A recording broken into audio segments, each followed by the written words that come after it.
Once again mga katanghod, isang mapagpalang araw sa inyong lahat, saan man tayo naroon. Ngayon ay nandito ako sa bathtub namin. Itong aking tub faucet ay naglilik na. Itatry kong i-repair to. So kung mapapansin natin, pag binuksan natin, and then gusto kong gamitin itong shower. So ang gagawin ko is i-open ko dito.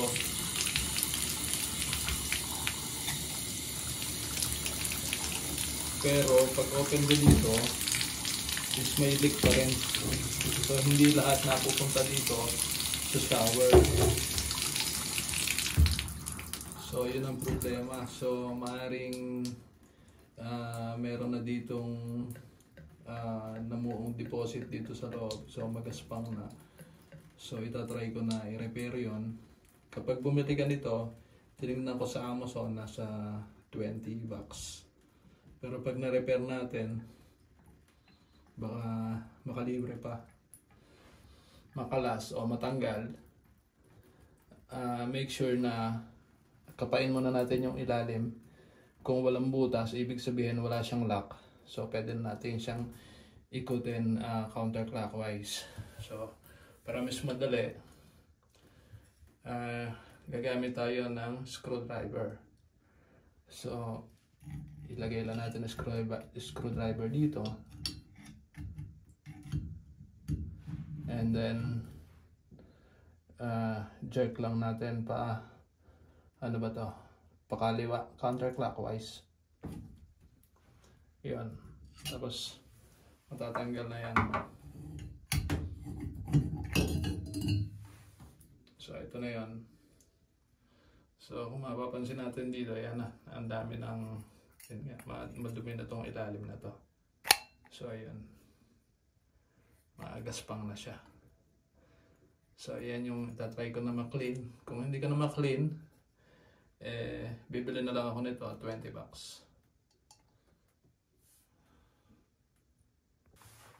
Okay, so linisin ko na rin muna tong pinagtanggalan. Ayan, maraming mga buhok-buhok. Karaniwan na yata yan sa paliguan. Ito, may mga ano rito. Linisin ko na para pagka na tapos kong i-repair, isasalpa ko na lang dito siya.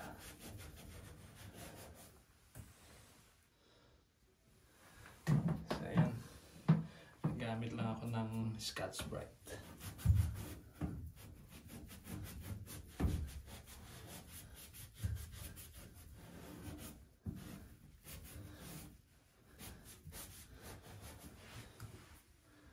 Meron ako dito ang gagamitan na, ayan, ang sabi dyan is remove top dirt. So try ko to.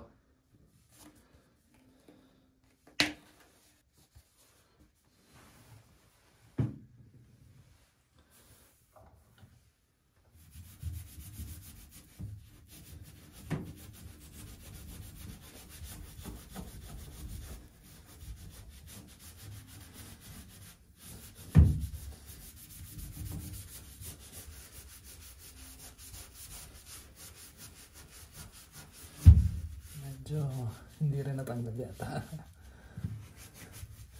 Natatanggal naman pala. Nakatanggal. Nakakakintab.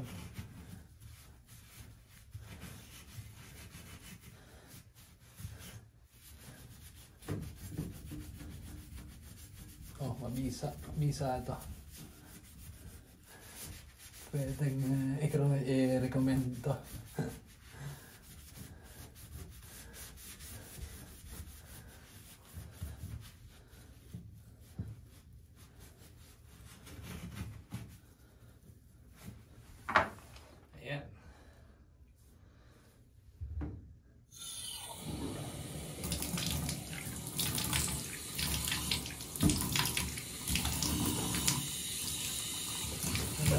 kumintab siya. Oh.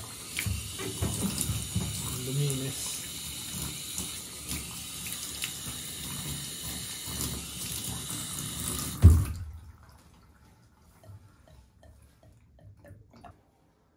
Ito, same cleaner. Try ko naman itong faucet kung mapapalinis nga niya. So, gagawin natin. Medyo basahin lang natin siya. And then, applyan natin.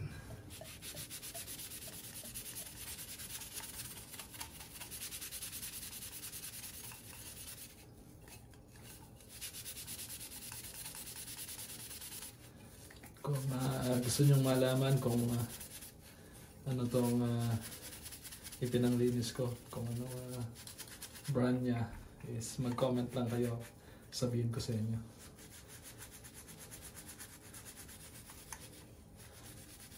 So far, it's okay naman.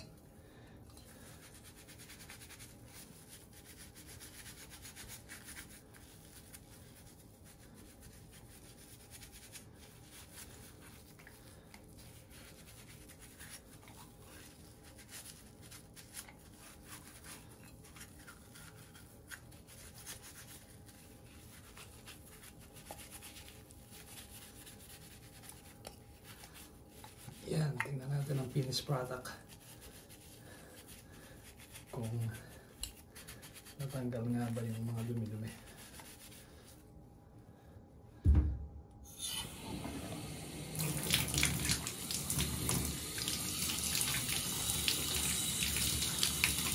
Yes, malinis. Maganda yung product.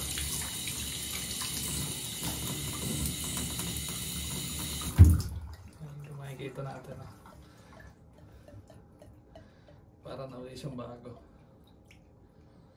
So comment lang mga katanghod kung gusto nyong malaman kung ano yung brand ng product, dahil wala naman tayong bayad doon, kaya hindi pwedeng ipakita.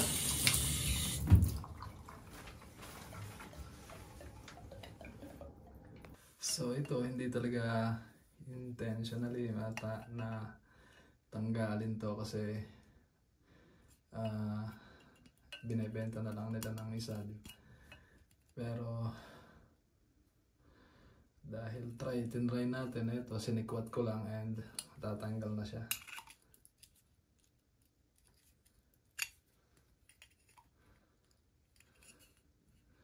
So pakita ko sa inyo mamaya pag natanggal na to. So ito na yon.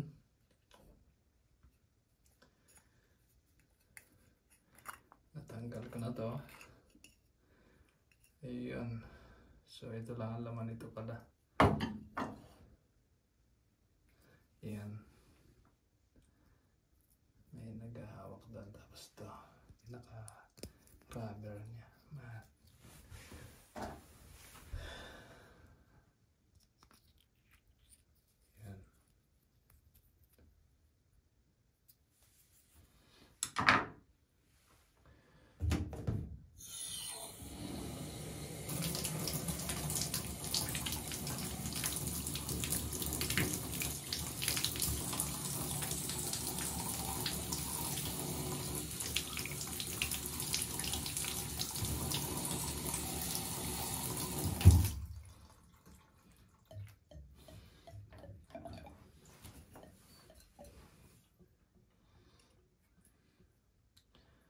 So kailangan nating liyahin yung loob.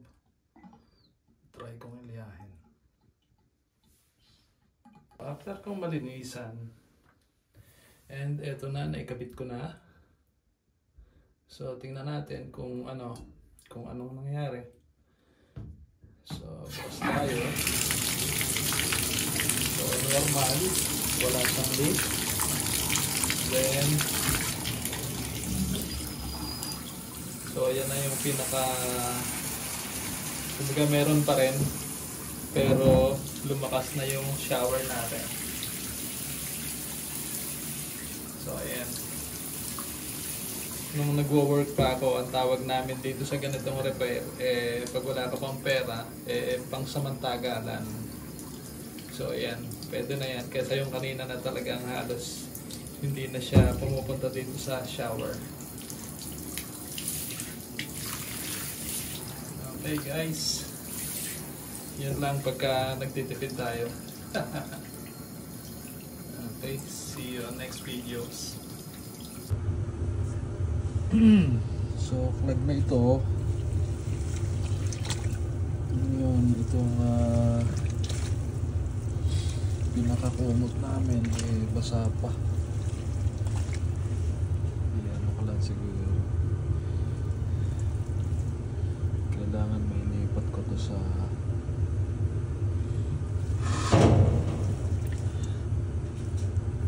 ayan to.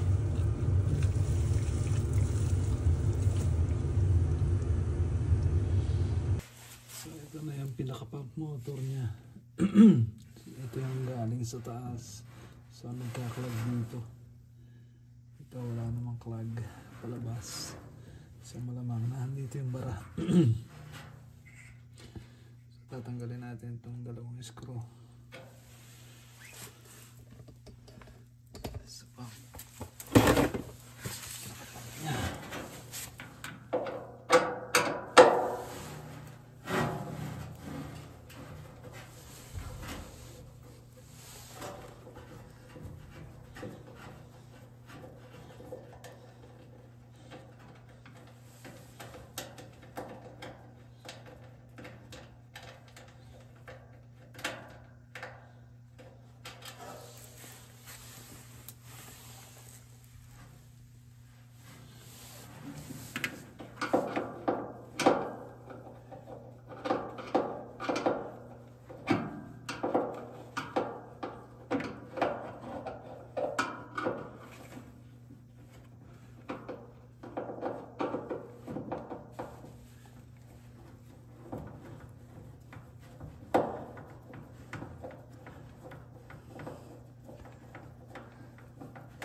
Dalawang screw lang yan.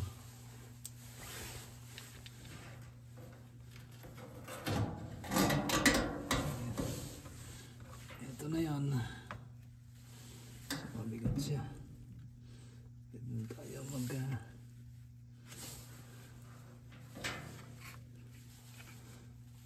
disconnect.